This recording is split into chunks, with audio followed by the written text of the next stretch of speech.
Hello and welcome. My name is Karen Budell, and I'm joining you live from the West Coast today, based in the Santa Cruz Mountains. And I'm so excited to be hosting this panel today to share updates from our 2022 State of CS Industry and Salary Report. This was Totango's 9th year running the survey to CS professionals across 49 industries in 41 countries, with a majority of respondents in North America and 16% from Europe. But more importantly, we're here today because we want to share real-life tips and guidance from our own CS leaders at Totango based on what we've been hearing from our customers and what we've applied to our own customer success practice. Before I introduce those CS leaders joining me today, though, I wanted to provide some more context for how Totango thinks about customer success as more than a CS team, but a company-wide operating model, where all functions are focused on driving customer outcomes, which ultimately benefit your company through increased customer lifetime value and net dollar retention. So we look at CS as a value-driven operating model that connects all functions: CS, sales, product, marketing, customer service. And today on our panel, I'm joined by a host of our leaders across some of those functions. So welcome to our VP of Customer Operations, Katie Rich, Senior Director of Customer Success, Robin Fernandez, and Director of CS Operations and Digital Programs, Katie Yagodnik. Before we dive into the research, let's do a quick round of intros, because I'd really love to hear from each of you and what you love about CS and what brought you into customer success in the first place. So Robin, let's start with you. What brought you into customer success? Hi, thanks everyone for having us today. I actually kind of fell into customer success from training. I was doing 80 plus trainings a year and coordinating all of that, and then moved into, and I had been a recruiter before. And then when I went to LinkedIn, I took my training background, my recruiting background, and voila, LinkedIn Talent Solutions. And so I just kind of fell into it from just a love of people and using those skills from before to help me be successful moving forward. That's awesome. And Katie Yagodnik, how about you? What brought you into CS? Yeah, thanks for the question. So I was thinking about this, and I really feel like I've been in customer success my whole life. When I look back on just my earlier career in sales and sales leadership, it's always been in key account management, retention, the farming team, building relationships, and growing revenue. And then I remember going to my first Totango Summit as a customer when I was really trying to figure out how to staunch churn and leverage technology. And I felt like I was really finally at home with a group of like-minded people who are always thinking about how they can do things better. And so with that, I always think to myself a quote that Maya Angelou has, which is do the best you can until you know better. And once you know better, do better. And I think that's the group of people that customer success emulates. We're always looking to do better for our teams, our organizations, and our customers. And so just being able to do that and think about that every day has been really fulfilling. That's wonderful. And we love to welcome former customers to the Totango team. You're not the only one. Katie Rich, why do you love being in CS today? I think I love CS because it is a all-encompassing type of methodology. And it crosses industries, it's applicable to many industries. And I think that from my background, I came in through support, program management, customer operations, and it's just very relevant today.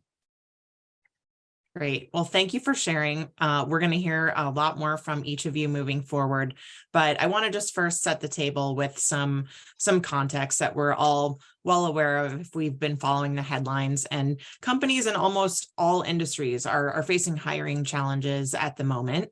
There's a lot that we've been dealing with over the past few years. COVID-19 and consequent travel restrictions made us rethink how and where we go to work. And people with jobs that were heavily dependent on relationship building have now had to navigate how do you build connections almost entirely through virtual methods.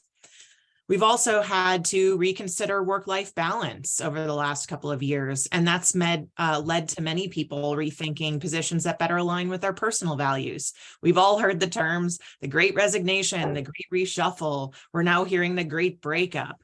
We're facing high inflation and low unemployment rates in the US, and candidates in many industries now have greater choice of opportunities or are having to deal with lots of change. What it's meant from a hiring manager position, that candidate job pool has opened up. Now companies are operating as hybrid global workforces. So you're no longer restricted to hiring talent in the headquarters geo or where you may have a physical office location. You can virtually hire from anywhere. We also see that businesses are facing higher costs. And so there's been some reduction to travel and increased focus on retention and recruiting. But as we like to say, with challenge comes opportunity. And so more companies are really starting to see the value in customer success. And that means scaling the team or starting up new customer success practices and as they look to support further retention within their customer base. More than that, what you see here in a 5-year snapshot of Google trend interest in the term customer success jobs is that more people are looking to enter the CS profession or they're looking for their next career opportunity. So as we dug into the survey that we ran on CS industry trends and salaries, we found a wide range in the size of customer success departments. 29% have up to 5 employees. So on the smaller side, we also saw around 1% that have over 1,000 employees in their customer success organizations. Equally, and we're going to get into this in much more detail later, we found a wide range in the salaries from customer success managers to a VP of customer success. We saw that entry-level salaries were anywhere from around $40,000, scaling up to executive salaries at around $250,000. So I want to just start with a quick caveat. We don't have this for those joining from the US. We don't have this at a state-by-state level data. So take some of this with a grain of salt and look at these as broader bands. We also recognize that a lot of companies are using third-party data to benchmark salaries based on geos or tiered locations. So I know that there's a lot of discussion and debate about that. We're not going to get into that, but we will look at salary bands and what we saw in our research by job title a little bit later into this webinar. But for now, I'd love to hand it over to Robin to take us through compensation structure. Thanks so much, Karen. Employees want to ensure they are paid in line with industry norms, and employers like to know that their offer is just right, not too low, not too high. And we ask CS professionals the question we all want to know. How does your annual compensation compare to last year?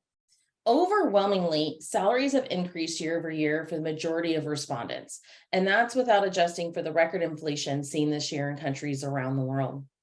Karen mentioned the broad salary range from 40 to 250K, and this suggests that the CS industry provides a structured career path.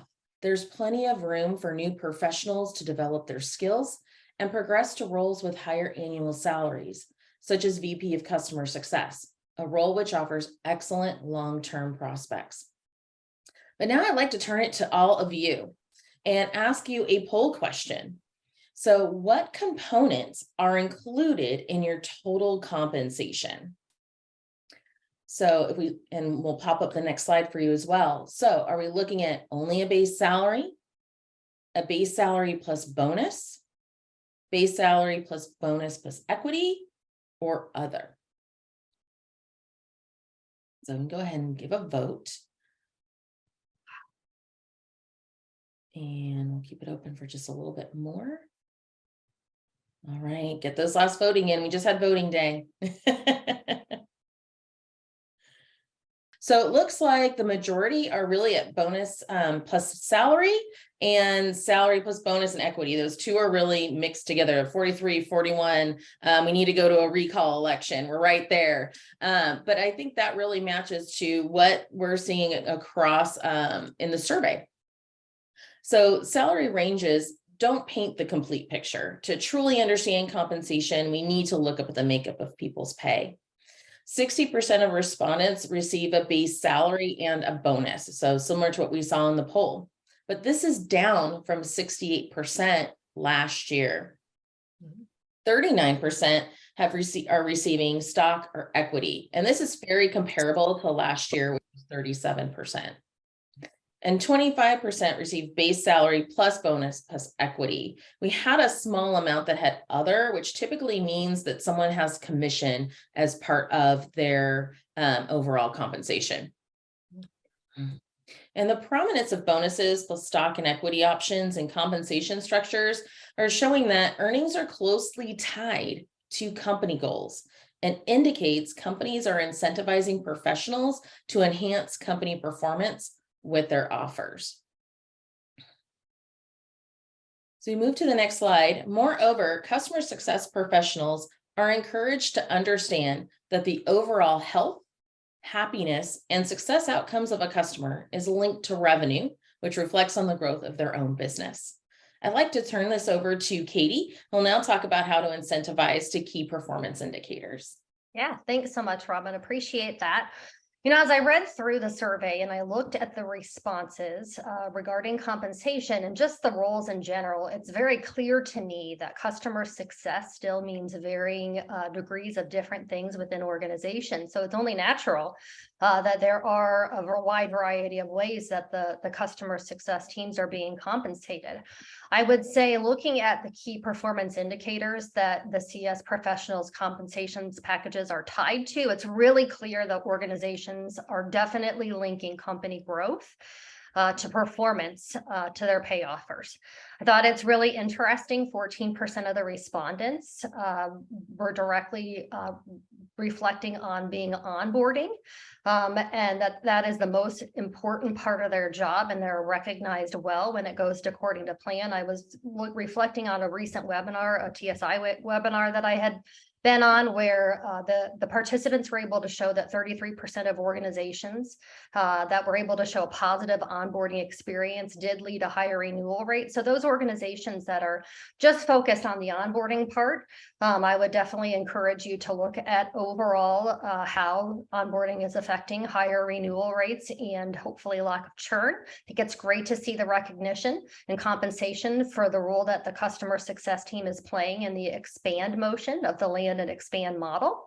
And in addition to that, I think that with 20% of professionals, really citing that their bonuses are linked to team and company performance, it's clear that companies are really appreciating the collaborative nature of customer success and aiming to really maximize the benefits of cohesion between different departments. Next slide there, please. So with that being said, we're going to take a little bit of a closer look to several different types of roles within customer success, specifically customer success manager, success operations director, head, and VP roles of customer success, and go and dive in a little bit deeper there. Thanks so much, Karen. So when we look at the roles and responsibilities of the CS team, it really covers the gamut, which is a really probably good explanation for the variance in the salary range. Taking a look at hundreds of different customer success job descriptions, it's clear that there are many different things, starting with ensuring that you're driving customer outcomes and value. I remember being on a panel where the author was really talking about how now we have to not just make customers happy, but successful. They act as the internal and external customer advocate in their role, leveraging data insights to identify and drive cross-sell and upsell for the organization, driving referrals and advocacy, support of the customers, promoting product value, offering training and education, managing customer complaints. There's a lot of different things that fall into that customer success role depending on the organization. We did see a 5% decline or decrease in the median salary. This is a really small decrease, and therefore there's not a lot that we were able to attribute to it. I have seen in just chatter and talking with different people across customer success, many organizations rebranding customer support as customer success as of late, and so that could potentially be factoring into that median salary decrease.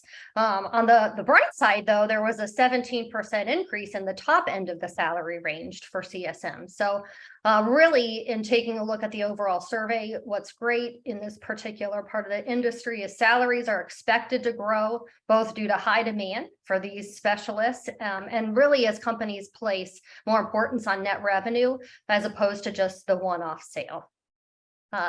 Thanks so much. So moving on to customer success operations, really the roles and responsibilities for operations center around implementing customer success strategies at every stage of the customer journey, analyzing customer market and revenue data, ensuring clean, confident data to drive business decisions, tool administration, constant collaboration with decision makers across the organizational structure. And what we really saw with customer success operations, and really no surprise with the big thing going on in the economy of leaning into your customers, that there was a 29% increase in median salary range for customer success ops. The salary range actually more than doubled from 90,000 in 2021 to 225 in 2022. It's great to see, again, customers leaning in to their customers and investing not just in a marketing and sales operations, but also in customer success operations as well. I will caveat it to please keep in mind that the increased salary range may reflect that it is a maturing role, since we have only been monitoring this since 2021.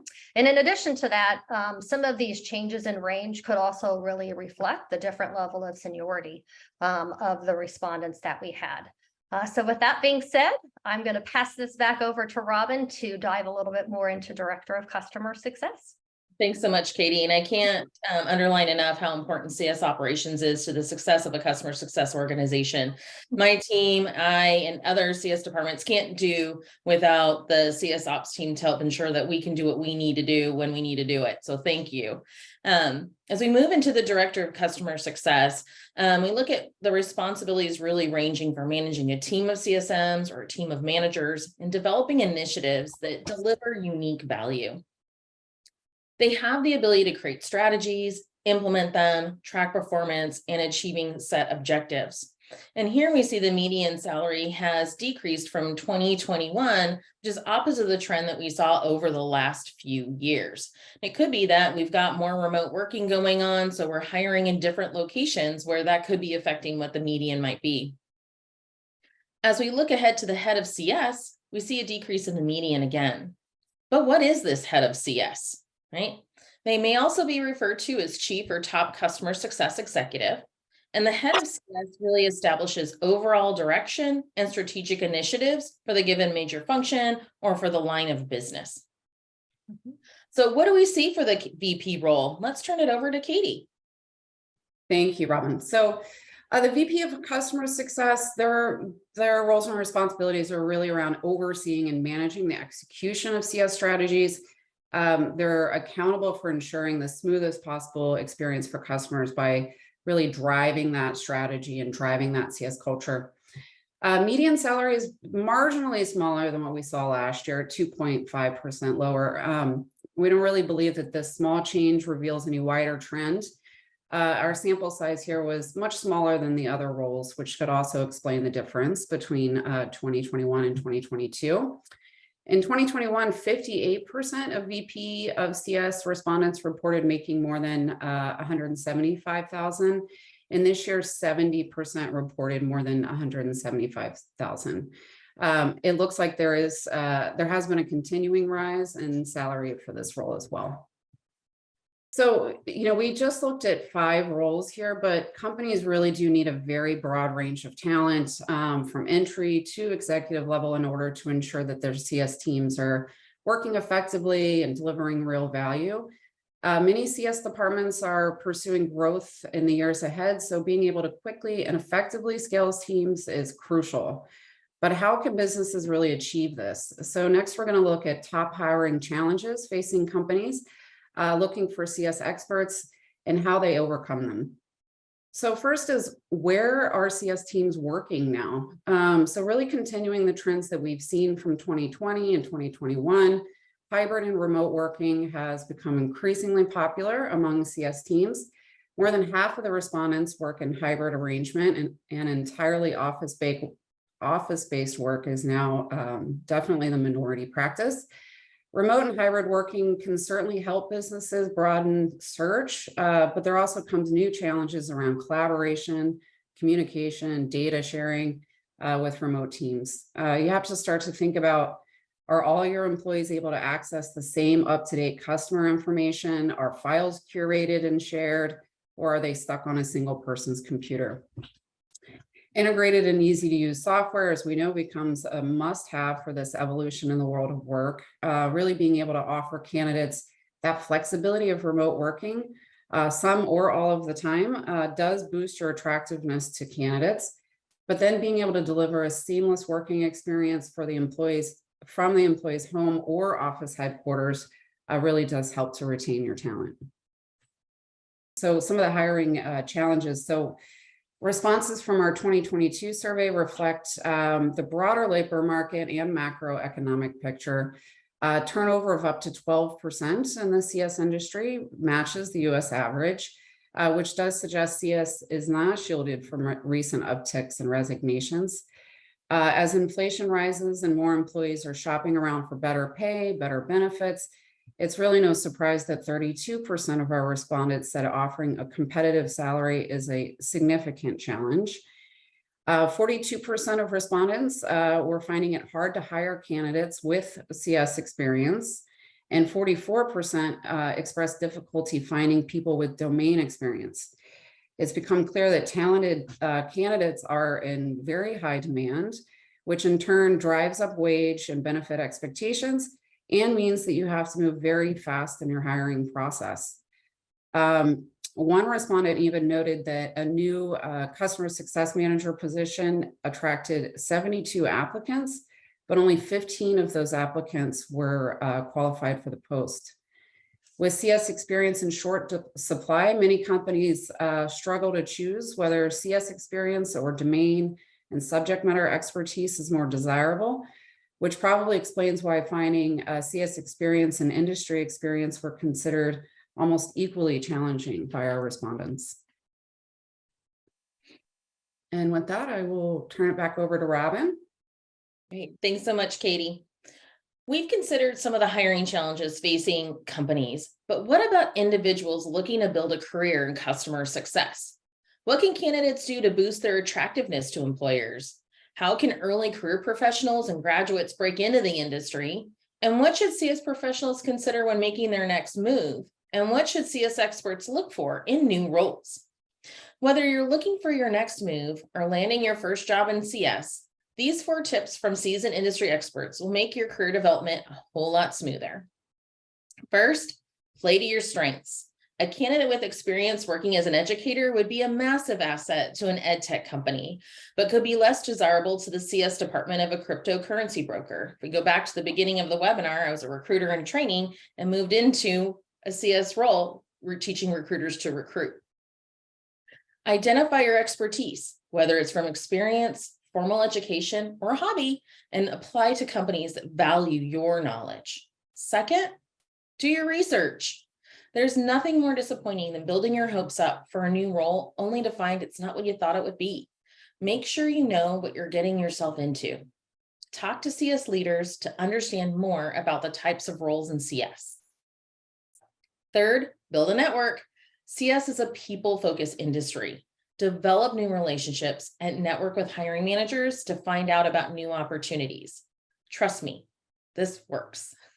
And last, look for shared values. Working with a company that shares your values can be tremendously fulfilling. If you're passionate about the environment or caring for others, find a company that embeds these values into their mission statement. Earlier this year, we did a webinar called Navigating Your CS Career Path. Has some great advice from industry influencers and leaders, and I definitely suggest that that's something that you reference back to is if you're looking for a new role or trying to navigate your path. Thank you all for the time and the extra time today. Have a wonderful day.